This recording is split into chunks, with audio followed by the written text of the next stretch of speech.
Selamat pagi anak-anak. Bagaimana kabar kalian? Semoga dalam keadaan sehat selalu ya. Dan selalu ingat agar tetap semangat. Kali ini kita akan belajar tema 7, subtema 1, pembelajaran 3 dan 4, mata pelajaran IPS dan PPKN pada materi keragaman suku budaya dan agama di negeriku. Oke anak-anak, perhatikan video ini dengan baik ya. Mengidentifikasi faktor yang mempengaruhi keragaman di Indonesia. Keragaman agama terjadi karena letak Indonesia yang cukup strategis. Dari segi suku bangsa, Indonesia merupakan negara kepulauan yang menyebabkan munculnya beragam suku Indonesia. Dari bidang pekerjaan, keragaman muncul karena dipengaruhi kondisi alam dan kebutuhan manusia. Nah, contoh sikap persatuan dan kesatuan yang dapat kalian lakukan yaitu dengan cara yang pertama, mau berteman tanpa membeda-bedakan agama dan suku bangsa. Yang kedua, menghormati teman yang sedang beribadah seperti tidak mengobrol di dekat teman yang sedang beribadah. Yang ketiga, tidak mengganggu teman karena memiliki logat bahasa yang berbeda. Dan yang terakhir, menghormati setiap pekerjaan yang kita temui. Seperti contoh, menghormati petugas kebersihan sekolah. Nah, selanjutnya menjelaskan keragaman suku di Indonesia. Berikut contoh persebaran beberapa suku bangsa di Indonesia.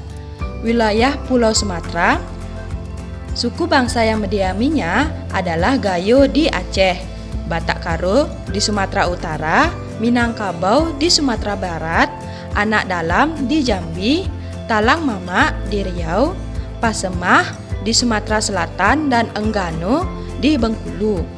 Kemudian ada wilayah Pulau Jawa. Suku bangsa yang mendiaminya adalah Betawi di DKI Jakarta, Sunda di Jawa Barat, Jawa di Jawa Tengah dan Yogyakarta, dan Madura di Jawa Timur. Kemudian ada wilayah Pulau Bali, NTT dan NTB. Suku bangsa yang mendiaminya adalah Baliage atau Bali, Sasak di Nusa Tenggara Barat, dan Alor di Nusa Tenggara Timur. Berikutnya ada wilayah Pulau Kalimantan. Suku bangsa yang mendiaminya adalah Tidung di Kalimantan Utara, Dayak di Kalimantan Barat, Banjar di Kalimantan Timur, dan Dayak Bangkumpai di Kalimantan Tengah dan Kalimantan Selatan. Berikutnya ada Pulau Sulawesi. Suku bangsa yang mendiaminya adalah Sangihe Talaut di Sulawesi Utara, Ampana di Sulawesi Tengah, Toraja di Sulawesi Selatan, Bugis di Sulawesi Tenggara, dan Mandar di Sulawesi Barat. Selanjutnya ada Pulau Maluku. Suku bangsa yang mendiaminya adalah Ambon di Maluku dan Seram di Maluku Utara. Dan yang terakhir ada wilayah Pulau Papua. Suku bangsa yang mendiaminya yaitu Dani di Papua dan Asmat di Papua Barat. Berikutnya ada keragaman bahasa daerah di Indonesia. Bahasa daerah merupakan alat komunikasi yang digunakan oleh suku tertentu di suatu daerah. Contohnya di wilayah Sumatera, bahasa daerah yang sering digunakan adalah bahasa Aceh, Batak, Melayu, Jambi, Mentawai, dan Lampung. Berikutnya ada wilayah Jawa. Bahasa daerah yang sering digunakan adalah bahasa Baduy, Betawi, Jawa, dan Madura. Selanjutnya ada wilayah Bali. Bahasa daerah yang sering digunakan adalah bahasa Bali. Kemudian ada wilayah Nusa Tenggara. Bahasa daerah yang sering digunakan adalah Sasak dan Sumbawa. Kemudian ada wilayah Kalimantan. Bahasa daerah yang sering digunakan adalah Bahau, Kayan, dan Banjar. Kemudian ada wilayah Sulawesi. Bahasa daerah yang sering digunakan yaitu bahasa Bugis, Bobongko, Budong-Budong, dan Batuwi. Selanjutnya ada wilayah Maluku. Bahasa yang sering digunakan adalah bahasa Ambelau, Babar, dan Buru. Dan yang terakhir, wilayah Papua. Bahasa daerah yang sering digunakan adalah Asmat dan Dabu.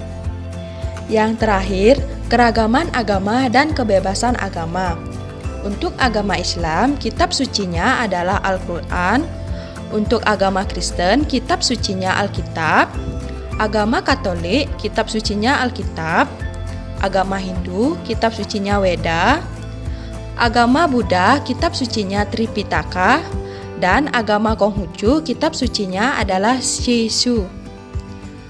Nah, setiap agama juga memiliki kitab suci yang berbeda-beda. Seperti contoh di tabel ya anak-anak. Sebagai warga negara, kita harus saling menghargai orang lain. Sikap inilah membuat bangsa Indonesia semakin bersatu dan tidak mudah terpecah belah. Oke anak-anak, cukup sekian materi yang Ibu jelaskan. Dan untuk kali ini, Ibu tidak akan memberikan tugas. Tapi Ibu harap kalian paham mengenai penjelasan keragaman suku budaya dan agama di Indonesia. Mohon maaf apabila ada salah kata dari video ini ya. Terima kasih dan sampai jumpa.